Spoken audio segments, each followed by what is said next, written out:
Welcome to the Neijiaquan podcast. My name is Isaac Kamens. This is a bi-weekly podcast where my friend Jess O'Brien and I discuss internal martial arts, qigong, and meditation. We continue this week talking about Sun Lutang and his Bagua Zhang. We're going to look at his Bagua book and the connections between his Bagua Zhang and the I Ching, the Book of Change from Taoism. Then in the Neijiaquan portion of the episode, which is available on our Patreon, we talk about circles and spirals in Bagua Zhang and how to get that going in your practice. I hope you enjoy the episode. Thanks for listening and take care.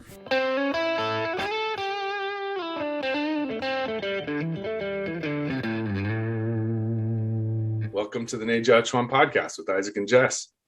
Today we're continuing our discussion about the internal martial arts training of Sun Lutang, the great master of the early 20th century.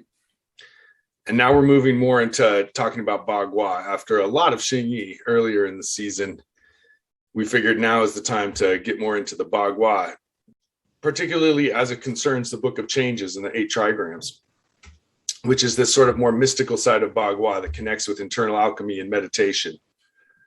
And I know personally, when I started Bagua, I have to admit I was definitely drawn in by the mystique and the mystical side of the 8 trigrams and how they make such a cool combinations of the 64 hexagrams that actually explain or show a pattern of how energy works throughout the whole universe. And it can go as deep as you want it to go. People use it to tell the future, and other people use it as a way of understanding the way the world works. It can even be used as perhaps one combat technique applied to block another one by using the trigrams to compare which one you should use, stuff like that. There's so many different ways you could apply it. And so in my Bagua experience, I've always been on the lookout for that. I've trained in some different schools. Some of them are really into it.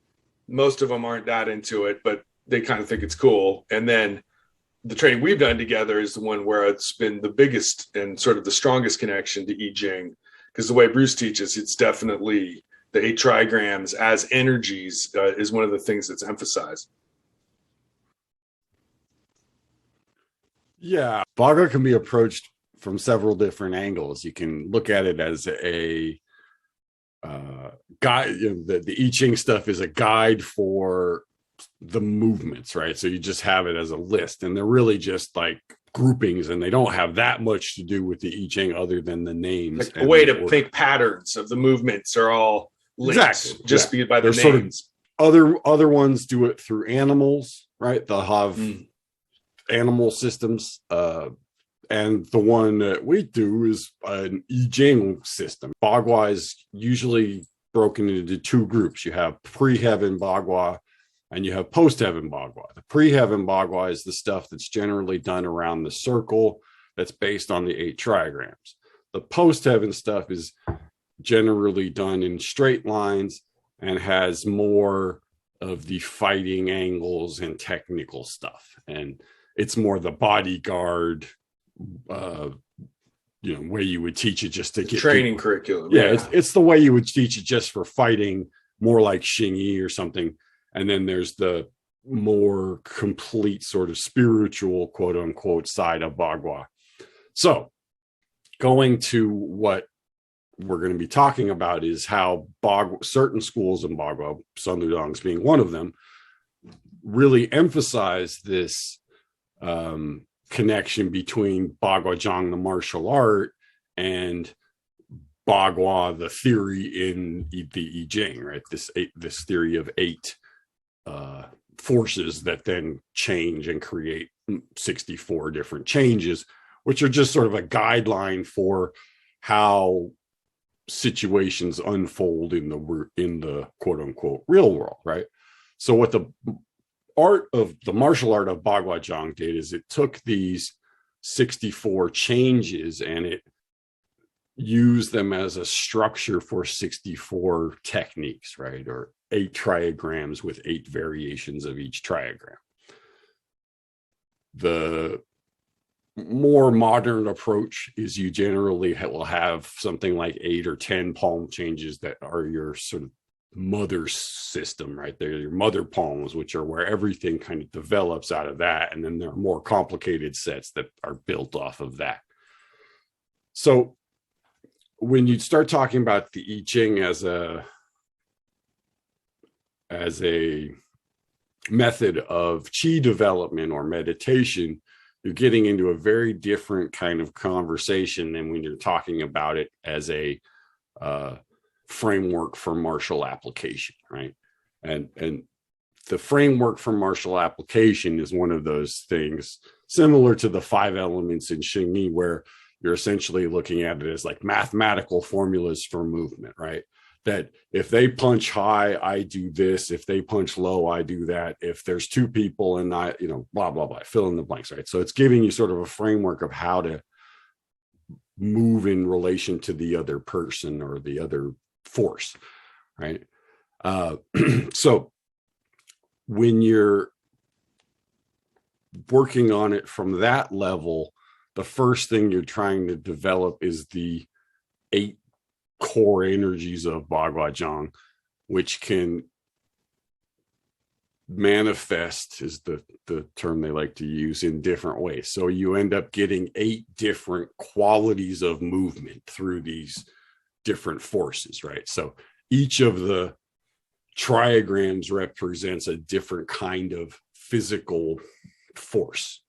For example, the single palm change is a force that's rising up and out, right? You would call the heaven trigram. Right. The second palm change, the earth, is a force that's going in and down, right? And then you'll move through the rest of them as you go. But it just starts from that idea of if you have up and you have down, that you have yin and you have yang, right? You have these 2 opposing forces, and you can start developing all the other ways these 2 forces combine, which is essentially what the I Ching is about. So it's a very complicated system when you start looking at it like that. But that's what Bagua is, and it's combining different bits and pieces to create either combat or energy techniques, depending on which perspective you're coming from. And this is one of those Taoist ideas that's kind of inherently difficult to understand, which is, how can something be this but also be that, which is the opposite of it? And that's really what all of this stuff is based on. So, right. Which is why most of the time you don't bother with any of that just stuff, and you just walk the circle and try to use your physical body as a structure, which then brings us to the single palm change. And what the single palm change does is develop that physical container for all of this other stuff, right? That it's the physical body and the connection to the first energy body of 8 energy bodies that are connected to these 8 trigrams, the first one being the physical body, right? So when you first start doing Bagua, no matter what system of it you're doing, the first thing you're going to do is you're going to learn the movements, and you're going to learn sort of the basic, what they would call Jiben Gong or body method, right? And that's going to be your basis for everything that you do later on, right? It's the ABC of the whole thing. So that's kind of the prologue to what we're going to be getting into. Right. So the first trigram, as you're talking about, is the most basic level of getting the physical body unified. Then the next trigram gets, and the third trigram and the fourth, each trigram gets more and more subtle and more energy based on how you express it. But that first palm change, as is often said in Bagua, all you need is single palm change, is what a lot of teachers will say, in the sense that it contains the seed from which all the other techniques are going to arise. Right. So you could do it. One way to do it is you essentially do all of the 8 techniques the way you would do the single palm change, right? So you develop 8 ways, 8 changes, 8 things that are of that feeling, right? So the same shape will have 8 different feelings within it. There's the wind within heaven, the fire within heaven, the lake within heaven. Now, but some schools will do a different, like, for example, how you get the 64 generally is, instead of being one movement with 8 things inside of it, it's 8 movements with one thing inside of it, right? So you have 8 different movements that you're doing with essentially the same internal feeling, right? And that's that's the post-heaven way of doing it, right? So you can come at it from either direction. It really generally has to do with which one can you feel, right? If you can't feel the different layers of energy in your body, you can't do Bagua based on the different layers of tissue inside your body. If you can actually feel that stuff, and you can feel the different layers of skin and muscle and tendon and bone and ligaments and everything else inside your body, you can do it from that level. But if you can't, you're pretty much stuck just doing it from the outside in. You have to. And that's what the training program is for. That's why you start with the most gross, basic, rawest level, and then slowly build your proprioception and your awareness and your inner feeling at each different stage. You develop that. Nobody starts off with it. Right. Obviously, you've got to start at the raw level and refine from there. Yeah, like for example, I did the single palm change for almost 10 years before I learned anything else. Most schools you can learn 8 palm changes in a weekend to a year, right? Like they're going to teach you the whole curriculum fairly quickly. I was taught from the point of view of you have to get the first one before you go to the second one. I don't teach it that way because it takes too damn long, but I think that was the sort of old school way of doing it. Was you first got how to do the single palm change and all of or most of the energetic stuff inside of the single palm change. And then you moved on to doing the other physical movements. That's the sort of torturous, boring way of doing it. Yeah. And then there's the more exciting, maybe less fulfilling way of doing it, which is doing just sort of physical fighting techniques and getting good at it as a martial art and trying to develop some internal practice based on your fighting abilities. Yeah, I think that's fair to say. And also fair that part of that old school method is you got to pry away at your senior students and fellow classmates to try and get a preview of those other forms and sort of educate yourself on the side, even though the master might have only been teaching single right palm. Well, that's the personal choice part of it, right? I think some people may not have had much interest in fighting or meditation or healing, but they were interested in the other aspects of it. So I don't know. I think it really has to do with what's your jam, and Liu Hongzhi was definitely about the meditation side of things. He came from that tradition of meditation, Bagua as a meditative art and a fighting art. For example, one of the guys that he learned from a guy named Liang Zaiwen, who was a student of Neijiaquan's, who quote unquote focused on meditation, right? So here you have, separate from the Yin Fu Chanting Hua system, you have another branch that's purely almost a meditation thing, sounds like. So that does exist, but that's not right. That's not the norm. No, that's not the over-the-counter stuff that you see in most places. And that's but that's what I think when Chen Tinghua told Sun Ludong to go search out this thing, what he was telling him to go find was this other stream of Bagua that really is a Taoist meditation practice wrapped up inside of a martial art. So Sun Ludong's quest, as told by his master, was to go to the mountains and learn from the Taoists and see how the Book of Changes interacts with Bagua and really master that as his quest, kind of. And here's his book. He starts off by jumping right into that topic. So drawing from Brennan's translation, he says, "The usefulness of the Book of Changes is vast and profound. Its greater use is as a study for the inner way of sages and the outer way of kings. Its lesser use is as a comprehensive method of divination, and it is furthermore an exquisitely detailed guide for self-cultivation and self-discipline."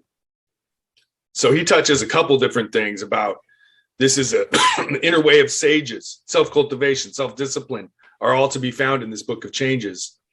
and he's going to apply that towards Bagua. Right. He's also saying that the folk divination stuff is kind of the, that's the surface level of it. But that's a lesser, yeah. That it actually goes much deeper into this thing of self-cultivation. Right. He says here, the inner way of sages, that's the self-cultivation, and the outer way of kings. Kings use it to rule the world around them. So, it sounds pretty comprehensive. Well, that's the Lao Tzu and Sun Tzu kind of comparison, right? You have the inner use of Taoism would be the Lao Tzu stuff, the meditation side of it, and the outer would be something like Sun Tzu, where you're using those principles to govern, a group of people or something like that. His next statement is, it says in the explanation for the Qian heaven hexagram, just as nature acts with vigor, a gentleman ceaselessly improves himself. This vigor and self-improvement are not vacuous ideals that cannot be demonstrated. So again, I think he's laying out this case that the self-cultivation aspect is renowned. Right. And that gentleman is probably the superior man thing that they're of Confucius. Right, yeah. They're always referencing this idea of the sort of upright, virtuous person, the perfect guy or whatever. Right. Who like that exists. But he says, I have studied boxing arts since my youth and have often wished to clarify the significance of the Book of Changes within each technique. After feeling this way for many years, I then came to Beijing to meet Cheng Tinghua. Discovering that he possessed the Bagua 8 trigrams boxing art, I went to him to learn it. So again, he's laying out this idea, like I wanted to figure out how to connect the I Ching, and this guy Cheng Tinghua was the one who was going to show me how to make it. Yeah, well, there it is again, this idea that, if you want to do that meditative I Ching practice, Bagua has a container for that. Works very well. So he moves here to talk a little bit about what Cheng Tinghua taught him. The innate and acquired skills, the actions of shrinking in and flowing out, the alternating between direct action and adaptive response, these qualities all get trained. I then realized just how vast and profound is the usefulness of the Book of Changes. So I was just going to say there's these skills, actions of shrinking in and flowing out, alternating between direct and adaptive response. That reminds me of the Neijiaquan type of training. Yeah, that is, well, yeah, exactly. That's using it as a metaphor for like yin and yang and heaven and earth and all that stuff too. So he speaks a little about Cheng Tinghua. However, Chang taught only by way of oral instruction, never writing anything into a special book. I worry that with the passage of time, his teachings will be lost. Hence, despite my own ignorance, I have had photographs made and have included simple explanations for each posture. I would never dare to boast that this work is an achievement, nor do I present anything more than what Cheng Tinghua taught me. And it's pretty cool to hear someone speak of Cheng Tinghua in first person, kind of like, because I've always read about him as this legend, but here's Master Sun just talking about him as his teacher, which is one of the few places anybody speaks of Cheng Tinghua in that way. Right. I think that's one of the more significant aspects of this book is he's one of the few direct students of Cheng Tinghua who wrote it down. Most of the books are by the students of Cheng Tinghua's sons. Right. And so this one is one of the ones that reaches back even further. So one of the first things he teaches about what Master Cheng Tinghua said is that one must not deliberately apply the skill of striking acupoints. One who does that will become prone to committing evil deeds. If you are not cruel to others, they will not be cruel to you. In other words, things balance out. The point is that our actions rebound upon us. Karma. Yeah, so it sounds like Cheng Tinghua, it sounds like to me like all the students would come in and say, where the death point strikes, I want to know exactly, I want to know how to poke somebody and kill him with one shot. And so Cheng Tinghua was probably constantly like, no, come on, you can't, it's not going to work like that. You have to train hard. You can't just learn the secret, acupuncture strikes. And those are sort of looked down on as evil and dark.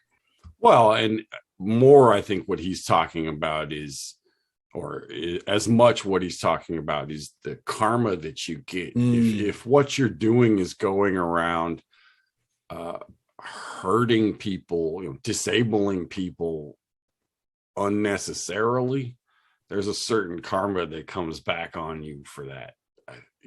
And that you shouldn't learn this stuff to just be a dick, to just hurt people. That there's a certain morality that comes with it, and if you don't possess that morality, it'll bite you in the ass. And to that point, he says, I made this book in order to clear the mind, cleanse the emotions, strengthen the body, and improve the intellect. The aim is to achieve the quality of centered harmoniousness. If you ever apply this skill against another person, let it be close to never, only at a moment when you have no choice. Mm-hmm. So there's the morality of Sun Lutang there. Right. I mean, I think that's a wise approach, because especially just in the terms of laws and that whole thing, it's like there's a repercussions for your actions, and I think it's and you do see that in the world of Xingyi and Bagua and Tai Chi. There is this vein of high conduct and high standards that are emphasized, and there's a pride in having, we're kind of upper, and we're a little higher class is one of the vibes you get. And it's about being able to as Vince Black said to me one time, he said, martial arts is about the control of violence, right? It's not about being violent. It's about controlling other people's violence. And I think that idea that you shouldn't be learning this stuff because you want to be a violent person. If you want to be a violent person, you should get therapy and deal with that issue. Or you should join the army and do that kind of work for your get paid to do that work, right? Yeah. And do it in a way that's contained, quote unquote, that society approves, right? But that that's a separate thing from learning it as a self-defense mechanism, right? And I think this was part of this shift from martial arts as military training to martial arts as civilian training, right? When you're training to kill people, you're training to kill people. When you're training martial arts to, as he put it, do self-cultivation, the hurting other people part of it is always looked at as like the last result, because that means you didn't do all the stuff that you could have done before that happened to avoid it, right? Right. And only when you have no choice. There are situations where you can't control it, but the vast majority of times when you're presented with, should I just flatten this fool? You have a choice to, do it or not. And I think that's an important thing to kind of look at when you start developing martial skill. Hey folks, Isaac here. If you want to hear the rest of the episode, which is the Neijiaquan portion, you can go to our Patreon. For $5 a month, you can hear just the extended episodes. And for $10 a month, you can hear all of our exclusive content, including interviews with some of our classmates and mentors, as well as lessons and discussions we've had that didn't make it to the regular podcast. So it's definitely worth a look. Also, check out the Instagram for images to go along with the episodes. Thanks again for listening, and take care of yourself.